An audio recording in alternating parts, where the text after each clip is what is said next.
Nah, baiklah teman-teman, di sini saya akan menjelaskan yaitu tentang sejarah singkat perkembangan psikologi pada zaman filsuf-filsuf, perkembangan psikologi dan tokoh-tokoh psikologi dan juga perkembangan psikologi di Indonesia. Baiklah, langsung saja ke materi pertama yaitu perkembangan psikologi pada zaman filsuf-filsuf. Psikologi dipengaruhi oleh cara-cara berpikir filsafat dan terpengaruh oleh filsafatnya sendiri.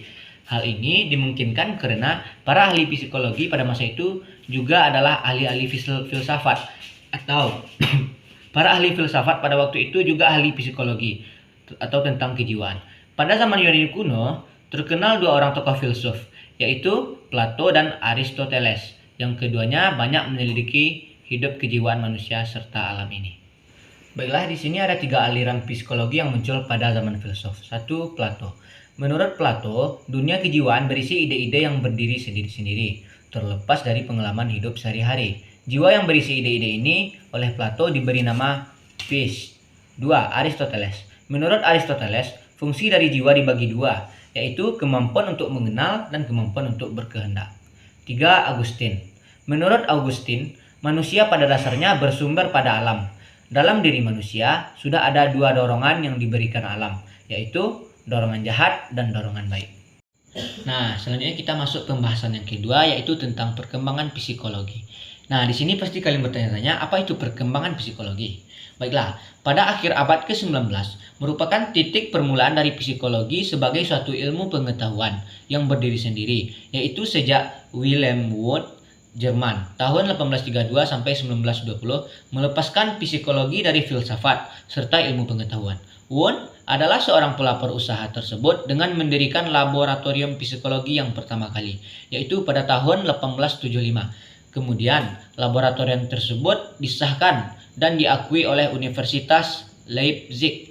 Psikologi abad ke-20 ini mengalami perkembangan yang menuju ke arah pengkhususan dalam studi. Dengan pengkhususan tersebut diharapkan dapat membawa kepada pendalaman bidang-bidangnya, juga penyesuaian dalam penerapan baginya. Kehidupan manusia akan lebih intensif. Dan yang terakhir yaitu membahas tentang perkembangan psikologi di Indonesia.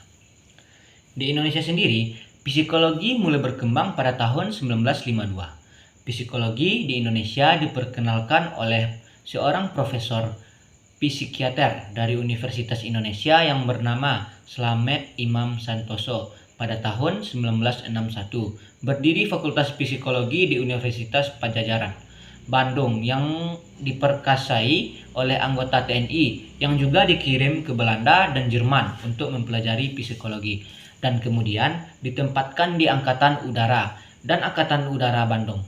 Pada tahun 1964, Fakultas Pendidikan di Universitas Gadjah Mada berdiri sendiri menjadi Institut Pengajaran dan Pendidikan Yogyakarta.